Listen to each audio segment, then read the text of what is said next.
नमस्कार दोस्तों, आज के इस वीडियो में हम लोग बहुत इम्पॉर्टेंट डेटा पॉइंट्स के बारे में डिस्कस करने वाले हैं। आप लगातार देख रहे हो कि ग्लोबल मार्केट काफ़ी तेज़ी से भाग रहा है।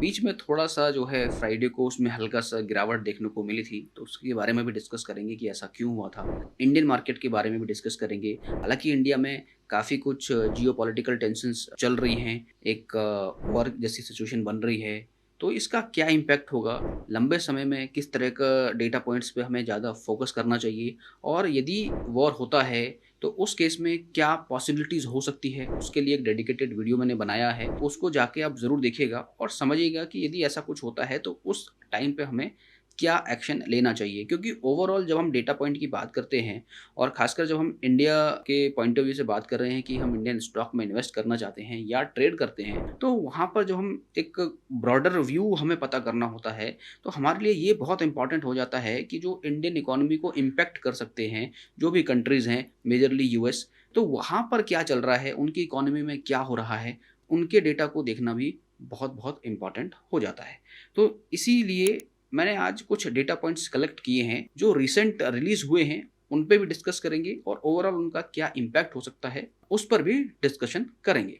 तो आइए शुरू करते हैं। सबसे पहले मैं बात करूँगा कि अभी रिसेंटली जो है, यूएस का जो जीडीपी डेटा है, वो रिलीज़ हुआ है। वहाँ सबसे ज़्यादा चौंकाने वाली बात क्या है, सबसे ज़्यादा शॉकिंग बात क्या है कि जो डेटा है, वो नेगेटिव में है और जो एनुअली जो रेट है वो 0.3% in the first quarter decrease हुआ है। मीन्स जो जीडीपी है वो decrease at annual rate of 0.3% in the first quarter, यानी एकदम शॉकिंग डेटा है, जिसकी वजह से थोड़ा सा टर्बुलेंस वहां पर हमें देखने को मिला था।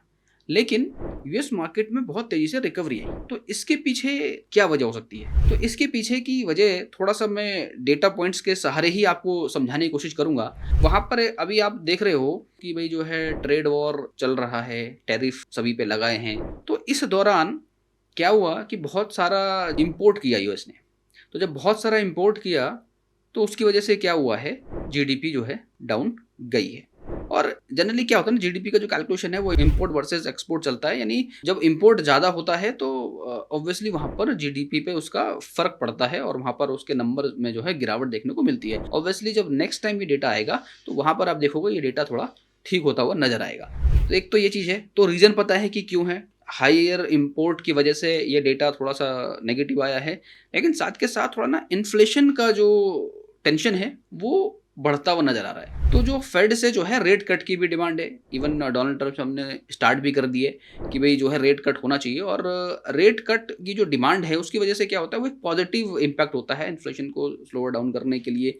और इस इन्फ्लेशन की टेंशन की वजह से जब रेट की डिमांड बढ़ती है और ये एक्सपेक्टेड है कि जो रेट कट होगा वो अच्छा रेट कट होगा comparatively to previous rate cuts, इस बार थोड़ा अच्छा रेट कट देखने को मिल सकता है। तो ये जो न्यूज़ है मार्केट में, इसकी वजह से भी हमें जो है बूस्टअप देखने को मिला है यूएस मार्केट के अंदर, यानी डाउ जोन्स आपको दिखा है पॉजिटिव। रिसेंटली यूएस में ना अर्निंग्स भी आई हैं। माइक्रोसॉफ्ट की अर्निंग्स आई है 7% पॉजिटिव, अमेजोन की अर्निंग आई है which is very good, Apple की अर्निंग्स आई है which is again very good.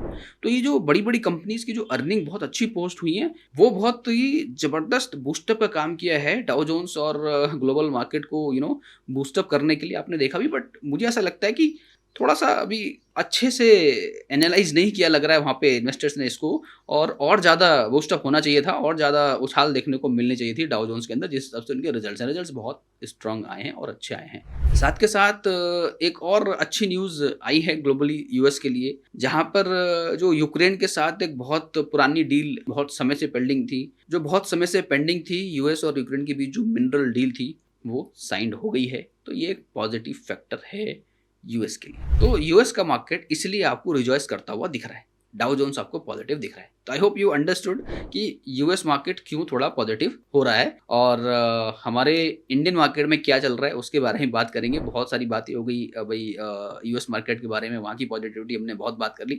क्या इंडिया में भी कुछ पॉजिटिव है? तो हाँ, बिल्कुल बात करेंगे। इंडियन मार्केट के डेटा की बात करेंगे, यहाँ पर क्या पॉजिटिव डेटा है, क्या नेगेटिव डेटा है, वो सारी चीज़ें बात करेंगे। तो सबसे इम्पॉर्टेंट और सबसे पहली बात शुरू करते हैं एक हिस्टोरिकल शिफ्ट वाले डेटा से। तो इस बार क्या हुआ है कि इंडियन स्टॉक मार्केट में डीआईज का जो है स्टेक कंपैरेटिव टू एफआईज का स्टेक फर्स्ट टाइम बढ़ता हुआ नजर आया है। तो फर्स्ट टाइम डीआईज ने जो है ओवरटेक कर दिया एफआईज को, यानी कि अब हम ये कह सकते हैं कि जो इंडियन मार्केट है वो डीआईज की वजह से चल रहा है। डीआईज का एक मेन रोल है उसके अंदर। अक्सर क्या होता था पहले कि एफआईज वहां पर ज़्यादा बाइंग होती थी, बट ऑब्वियसली अभी जो बाइंग चल रही है, यदि आप देखोगे एफआईज की जो लगातार बाइंग चल रही है, डीआईज की जो बाइंग चल रही है, ऑब्वियसली एफआईज जल्दी ओवरटेक कर देगा। बट ये फर्स्ट टाइम जो हिस्टोरिकल शिफ्ट हुआ है which is very good for the market, and ये एक बूस्टअप का काम कर रहे हैं। डीआईज भी बाई कर रहे हैं, एफआईज भी, दोनों साथ मिलकर बाई कर रहे हैं, जो इंडिया के लिए एक बहुत अच्छी बात है। दूसरा एक और इंपॉर्टेंट एचएसबीसी ने रिलीज किया पीएमआई का जो डेटा रिलीज हुआ है, that has 58.2 in April from 58.1।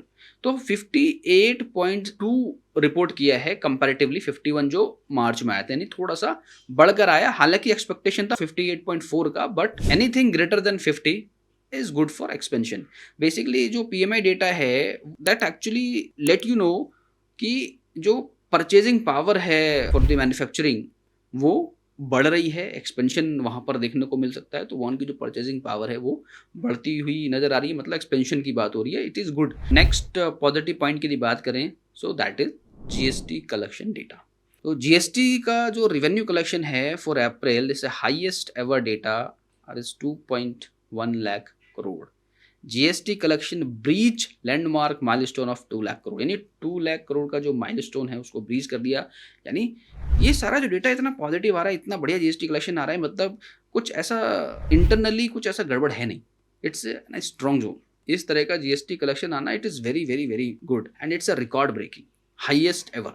Third data point पे जो हम बात करेंगे वो बात करेंगे यूएसडी आईएनआर का कंपैरिजन आप करोगे तो इंडियन रुपीज जो है अप्रिशिएट होती हुई दिखी हुई है। यानी first time I have seen such kind of changes almost from 88 86 to 84, which is very very good। यानी यूएसडी की जो वैल्यू है वो गिरी है, इंडियन रुपीज जो है, इंडिया का जो पैसा है थोड़ा मजबूत हुआ है comparatively to the US. So that is again a boosting thing for Indian market.